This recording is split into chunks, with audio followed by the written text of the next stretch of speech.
Hi everyone, my name is Andrew Paterson. I'm Managing Director of Great Boulder Resources. I just want to make a quick video to explain the context of our announcement about the recent high-grade vein results at Mulga Bill. So this is really a pretty exciting development for Mulga Bill. So just to start from the beginning, this is the sidewell project just adjacent to Meekatharra in the Murchison goldfields, about 800 kilometres north of Perth. Mulga Bill is right in the middle of that, and it was the first deposit that we started working on when we first started drilling there at Sidewell about 3 years ago.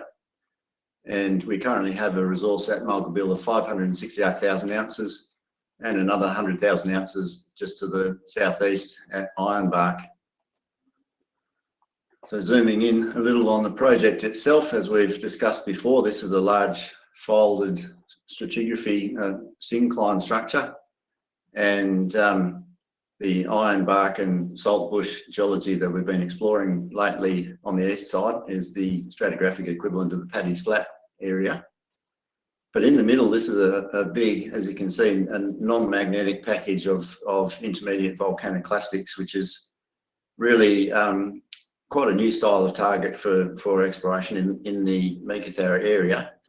The interesting thing is that it's covered by a thin veneer of alluvial material, which basically conceals all the underlying mineralisation.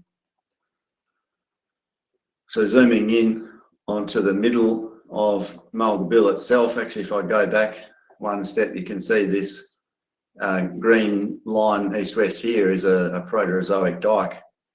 And Proterozoic means that it's a little bit younger than the mineralisation, which is Archean. Archean is older than Proterozoic in the geological timeline. So that means the dike crosscuts the mineralisation, but doesn't actually affect it in terms of offsetting it or anything like that. Quite an interesting structure. These Proterozoic dikes are quite often associated with gold deposits or in and amongst gold deposits. It may just be that there's a hell of a lot of them in Western Australia, and there's also obviously lots of gold. So this is just zooming in on the middle of Mulga Bill. The red shapes here are the mineral resource, and that extends 1.1 kilometres south of this dike. And this area just to the north of it is one that we had always known was a pretty high chance of finding more gold, but in terms of developing the resource there, we just decided to stop at the dike because that was a convenient kind of reference point. It wasn't until just recently that we went back in and did some more drilling on the other side. Actually drilled some holes from north to south to define the thickness of the dike itself. And we've intersected these intersections here, which are a single high-grade vein plunging to the north, which is really exciting. Now looking at that in long section, looking from the east to the west, you can see these hits up here. This greenish coloured stripe is the interpreted position or down dip continuation of the dike coming out of the page.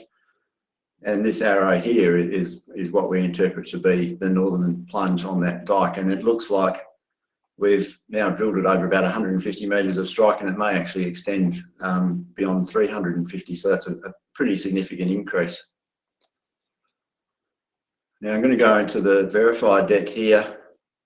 You can see Meekatharra is on the western side. We've got the Great Northern Highway continuing up to Mount Newman, and Mulga Bill right in the centre there.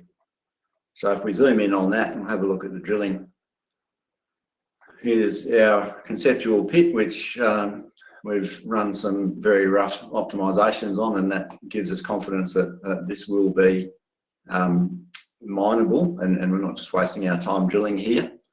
And even from side on here, this is actually looking towards the east, you can see these new hits just hanging off pretty much the northern end of that pit there. So that's kind of plunging down that way, and they would be dipping back towards the screen.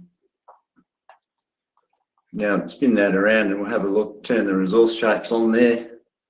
Looking at it from the other side, you can see that the green is the kind of 0.5 to 1 gram per tonne material, and then red and kind of yellow colours are the higher grades there. That's the 1.1 kilometre resource. And again, zooming in on the northern end, and there is quite a lot of data here. But again, you can see those holes where the new results are. just down from the north end. That's probably a better view. And that's the information there. So again, we're really seeing that continuity going to the north. As you can see, there's not much drilling. Some of the other drilling there is actually drilled the wrong way. It's all pretty shallow. So there's a big open space there in which we can definitely see potential for these things to extend, and we have more of them here. And in effect, we're kind of interpreting that this is a kind of a stack of these high-grade veins dipping like that. And there's no reason that they don't continue at depth. So that'll be a focus for deeper drilling later in the year. So that's it really. That's kind of the context of these hits. They're all hanging off the north end of the pit. Outside the resource 1.1 kilometres. This is another 0.15 to 0.3 kilometres. So that's a material increase that we anticipate in the resource later on when we do some more drilling around there and quantify that properly. But definitely a very exciting development for Mulga Bill. This is what it looks like in cross section. This is the one good hit here. This is getting up into the weathered zone where the gold values tend to break up a bit more. It's certainly more discrete in the fresh rock. And again, in plan view, this is the actually the plan that we put out this morning on the back of the Saltbush announcement, which just really shows that that's where that vein position is sitting, and we have the mineral resource to the south. So yeah, pretty chunky increase.